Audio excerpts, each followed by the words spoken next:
The chief thing for life is water and bread and clothing and an house to cover shame. Better is the life of a poor man in a mean cottage than delicate fare in another man's house. Be it little or much, hold thee contented, that thou hear not the reproach of thy house. For it is a miserable life to go from house to house. For where thou art a stranger, thou darest not open thy mouth. Thou shalt entertain and feast, and have no thanks. Moreover, thou shalt hear bitter words. Come, thou stranger, and furnish a table, and feed me of that thou hast ready. Give place, thou stranger, to an honorable man.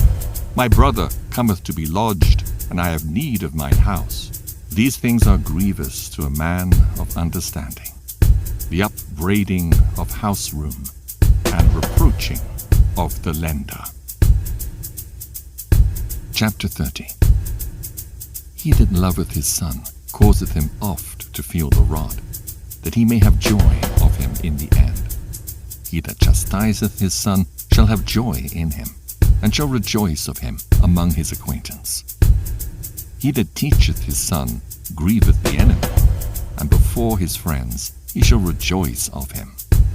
Though his father die, yet he is as though he were not dead, for he hath left one behind him that is like himself.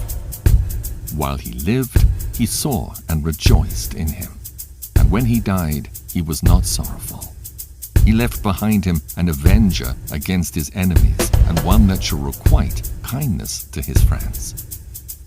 He that maketh too much of his son shall bind up his wounds, and his bowels will be troubled at every cry.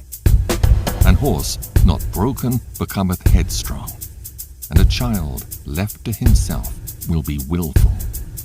Cocker thy child, and he shall make thee afraid. Play with him, and he shall bring thee to heaviness. Laugh not with him, lest thou have sorrow with him, and lest thou gnash thy teeth in the end. Give him no liberty in his youth, and wink not at his follies. Bow down his neck while he is young, and beat him on the sides while he is a child, lest he wax stubborn and be disobedient unto thee, and so bring sorrow to thine heart. Chastise thy son, and hold him to labor, lest his lewd behavior be an offense unto thee. Better is the poor, being sound and strong of constitution, than a rich man that is afflicted in his body. Health and good estate of body are above all gold, and a strong body above infinite wealth. There is no riches above a sound body, and no joy above the joy of the heart. Death is better than a bitter life or continual sickness. Delicates poured upon a mouth shut up are as messes of meat set upon a grave. What good doeth the offering unto an idol? For neither can it eat nor smell. So is he that is persecuted of the Lord.